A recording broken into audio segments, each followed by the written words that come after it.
Hey, proud of our football team, the way they played and competed. Physical football game, but the resiliency, the ability to continue to just play the next play. Really proud of that. A lot of really positive things, some things that we got to clean up before we get to this week in Tuscaloosa. Really good football team that we're playing. They're playing well all three phases of the football game. Their quarterback's playing extremely well, been accurate with the football down the field. Obviously, he's extremely dynamic with his feet as well. Defensively, they're creating a bunch of negative plays, hitting the quarterback sacks and tackles for loss. And special teams are really good. So huge test for us, one that we'll be excited for, and got to focus on our preparation here this week. So open it up. Coach, you mentioned the physicality you guys played with. When you flipped on the tape, just what jumped out about your offensive line and kind of what kind of statement does it make to have that sort of success against what was the best run defense in the SEC before Saturday? They played extremely physical. I thought they did a really good job with everything that was going on from the perspective of what we're seeing defensively from them. The communication was elite. Coop did a great job getting everybody on the same page. Our running backs were really solid with the football, pressing their aiming points. Bouncing when they need to. They made some plays, but running tough too. Moving the pile during the course of the ball game too. Initial contact might have been at 3, 4, 5, and finding a way to eke out more yards there and turn third down into a short yard situation and/or getting a first down on some of those runs. So all in all, really good performance from those guys: offensive line, tight ends, and the running backs. You talked about the importance of crowd noise the past 2 weeks, now going on the road in a hostile environment. What did you guys learn from that Florida game that maybe can help you this week? Yeah, end of the day, we got to do a great job of communicating. You got to focus on your job and be dialed into that. It's 11 on 11 when you're inside the line. So, we've continued to work that. Believe we'll be ready for it when we hit game day. As Milton and his receivers continue to build that connection, what would you say is the biggest contributor as to why we haven't seen more production from them at this point in the season? There's a few things fundamentally that Joe did that caused a couple passes to be a little bit off target. There's a couple catches that we got to make. End of the day, we got to continue to grow that way. Do have great belief in our guys and where we can get to.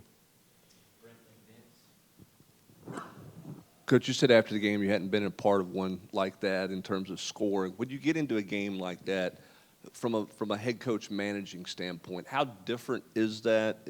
Was there things that when you rewatched from a management standpoint that you have to call and do a game differently in that style versus the shootout style that typically your offense is a part of? Yeah, you second guessing some of my calls or what? Oh, I'm asking if you got to make some. You second guess some of your calls post game. Listen, each game, you hear me say it. Each Saturday, essentially, is a new season.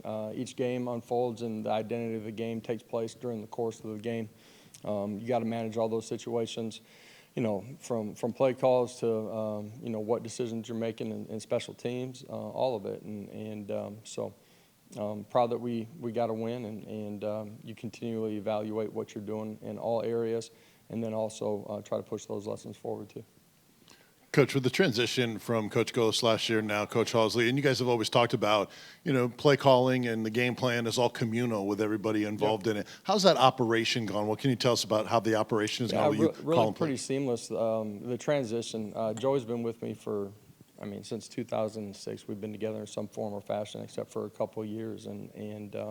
So the communication from up top, what we're seeing, what we're doing, the adjustments that we make from drive to drive based on defensive structure really hasn't changed much at all.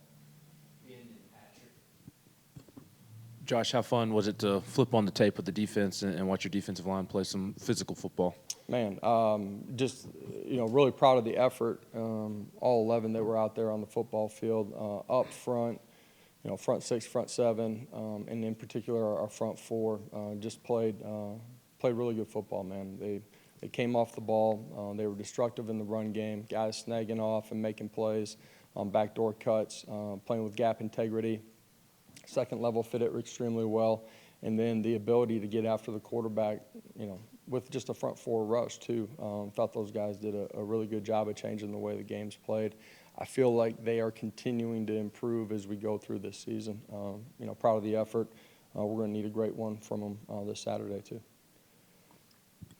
Coach, Ramel made a lot of plays for you guys last season, stepping up. He's had some plays that he probably would like to have back this season, Yeah. another one on Saturday. How do you guys get him going a little bit and make sure that some of the plays that he's missed don't become mental? Yeah, in this game, there's a really fine line, and I say that, until you watch the tape and truly understand everything that's going on, I think it's tough to truly understand.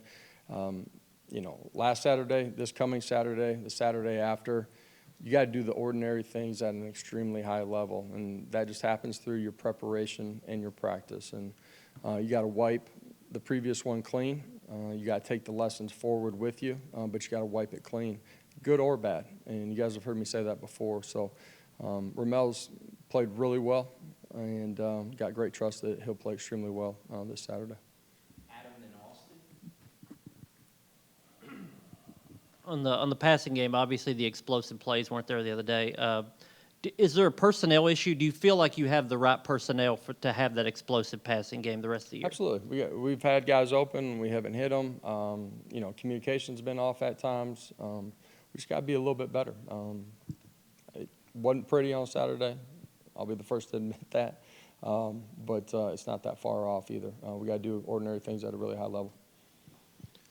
Bryce Eason continues to really come on and play really consistent football for you all. Was there a moment in time that you noticed where he kind of seemed to morph, maybe mentally, maybe the light bulb came on a little bit more to where the consistency was all of a sudden there? Well, I do think there's been consistent and constant growth from him throughout our time here with him.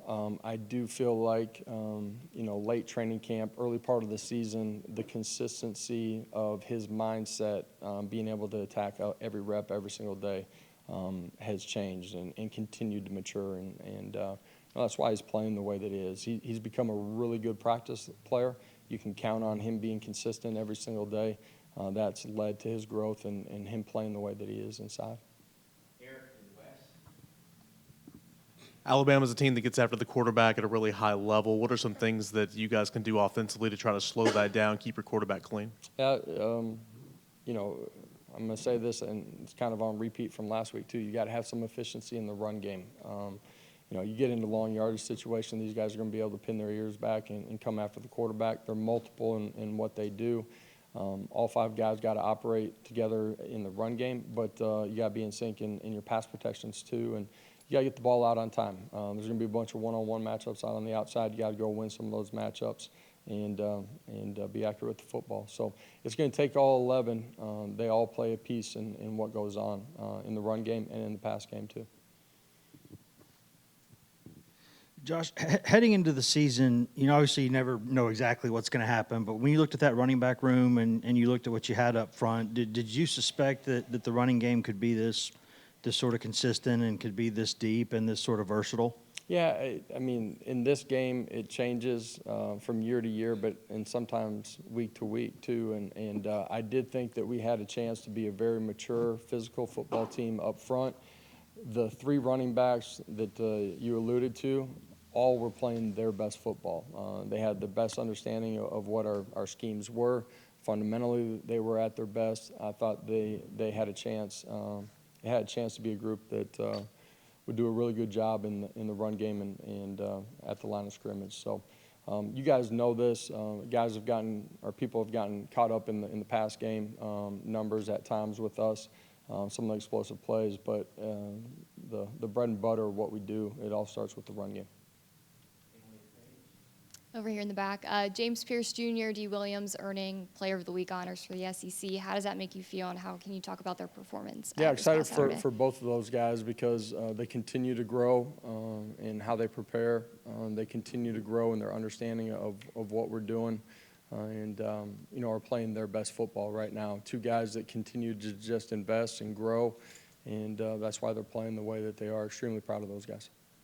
How similar would you say that the quarterback and cornerback positions are as far as the praise and criticism they get and the kind of thick skin that they need at that position? Quarterback and corner? Yeah. Yeah. Everybody notices when it's not right, for sure, and you make some plays, everybody notices that too. So the further you get away from the ball, the more obvious it is, what plays you made and what you didn't make. When you look at Jalen Milroe on tape studying Alabama, when is he at his best? What situations for him is when he thrives? He's made a bunch of plays from inside of the pocket, pushing the football down the football field. His ability, if you don't have rush integrity to get out and make plays with his feet, is something that pops out on the tape. And then he obviously, like when the ball's in his hands and he's a part of the run game, he's dynamic. So he's somebody that you got to have bottled up, every snap. He's a dynamic playmaker. Didn't see Omar Norman-Lott or David Hobbs. Any status updates on those guys, and also Mincy? Yeah, I believe all those guys will be ready as we go through this week. Anticipate those guys being ready to go. Yeah.